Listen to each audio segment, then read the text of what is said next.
Hello everyone, class 12th chemistry की complete YouTube series में आप सभी का स्वागत है। मेरा नाम है सचिन जवरानी। आज के इस वीडियो में हम स्टार्ट करने जा रहे हैं क्लास 12th केमिस्ट्री का chapter number 1 that is solution. तो उस चैप्टर का जो पहला टॉपिक है वो भी आपके पास क्या है, सॉल्यूशन। तो चलिए वीडियो को चालू करते हैं। तो सबसे पहले हम समझते हैं कि सॉल्यूशन क्या होता है आपके पास। तो अगर हम इसकी डेफिनेशन रीड करें तो क्या लिखा है, solution are homogeneous mixture of two और मोर देन टू कंपोनेंट। कि सॉल्यूशन क्या होता है, होमोजेनियस मिक्सचर है टू और मोर देन टू कंपोनेंट का। इसको समझते हैं with the help of an example. एक डेली लाइफ का एग्जांपल लेते हैं हम, लेमन वाटर। आप सभी ने कभी ना कभी तो लेमन वाटर का सॉल्यूशन पिया होगा, दैट इज नींबू पानी। तो उसमें जब आप क्या क्या डालते हो, एक तो आप डालते हो लेमन, दूसरा आप क्या यूज करते हो, वाटर, थर्ड कंपोनेंट क्या यूज करते हो आप, सॉल्ट, एंड कई लोग क्या यूज करते हैं आपके पास, शुगर। तो इस तरीके से जब आप लेमन वाटर बनाते हो तो उसमें कितने कंपोनेंट यूज करते हो, 4 कंपोनेंट।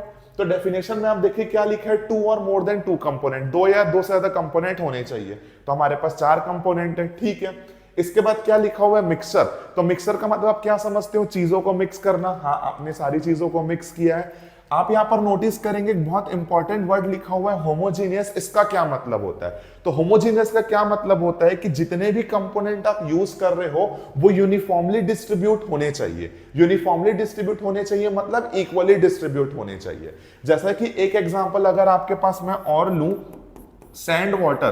तो जब आप सैंड वाटर को मिलाएंगे, मतलब पानी में अगर आप सैंड, रेत को डालेंगे, तो आप क्या देखेंगे कि जो सैंड के पार्टिकल्स हैं वो लोअर पोर्शन में ज्यादा रहेंगे, नीचे जाके सेटल हो जाएंगे, लेकिन उसके अपर पोर्शन में उनकी जो क्वांटिटी है वो क्या रहेगी, कम रहेगी। इसका क्या मतलब है कि नीचे ज्यादा है ऊपर कम है, मतलब वो इक्वली तो डिस्ट्रीब्यूट नहीं हुआ है। मतलब जो सैंड वाटर है वो होमोजीनियस नहीं है। होमोजेनियस का मतलब क्या होता है, इक्वली डिस्ट्रीब्यूट होना। इसी तरीके से जब आप लेमन वाटर में देखेंगे तो lemon water, sugar and salt, सारी चीजें क्या है, इक्वली डिस्ट्रीब्यूट होती है। तो होमोजेनियस का मतलब क्या है, इक्वली डिस्ट्रीब्यूट होना। तो हम क्या बोल सकते हैं कि जो सैंड वाटर है वो मिक्सचर तो है, मिला तो हुआ है, लेकिन होमोजेनियस मिक्सचर नहीं है। और अगर ये होमोजेनियस मिक्सचर नहीं है मतलब ये आपके पास सॉल्यूशन भी नहीं होगा।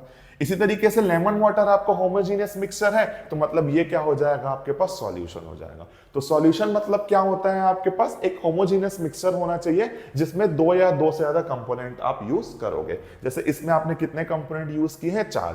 तो सैंड वाटर आपका सॉल्यूशन नहीं है, लेकिन ये क्या है, मिक्सर है। आई होप आपको मिक्सर और होमोजेनियस मिक्सचर के बीच का डिफरेंस समझ आया होगा। अगर इसको थोड़ा आगे और हम समझें तो ये जो आपके पास वर्ड यूज किया है, कंपोनेंट्स, तो इन कंपोनेंट्स को 2 कैटेगरी में डिवाइड किया गया है। इन कंपोनेंट्स को आपके पास बेसिकली 2 कैटेगरी में डिवाइड किया गया है। तो पहला होता है आपके पास सॉल्यूट और दूसरा क्या होता है आपके पास सॉल्वेंट। फर्स्ट कंपोनेंट आपके पास होता है सॉल्यूट और दूसरे को क्या बोलते हैं हम, सॉल्वेंट।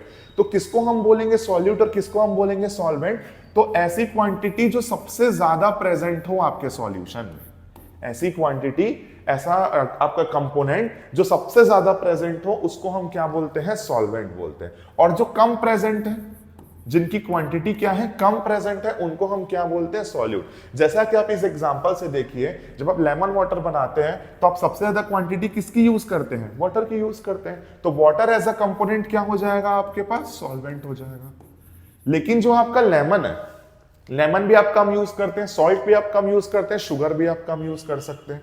मतलब आपके पास जो लेमन है और जो सॉल्ट है एंड जो शुगर है, ये तीनों आप क्या करते हो, कम यूज करते हो। दैट मीन्स ये तीनों आपके पास क्या है, सॉल्यूट है, और जो वाटर है वो क्या है आपके पास, सॉल्वेंट है।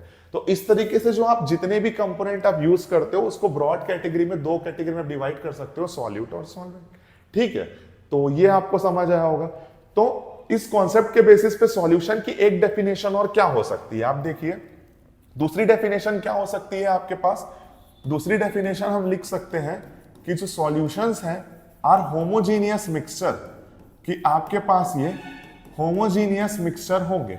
अब 2 या 2 से ज्यादा कंपोनेंट को आप किस में डिवाइड कर दियो, सॉल्यूट एंड सॉल्वेंट। तो आप क्या लिख सकते हो, solution are homogeneous mixture of solute and solvent, homogeneous mixture of solute and solvent.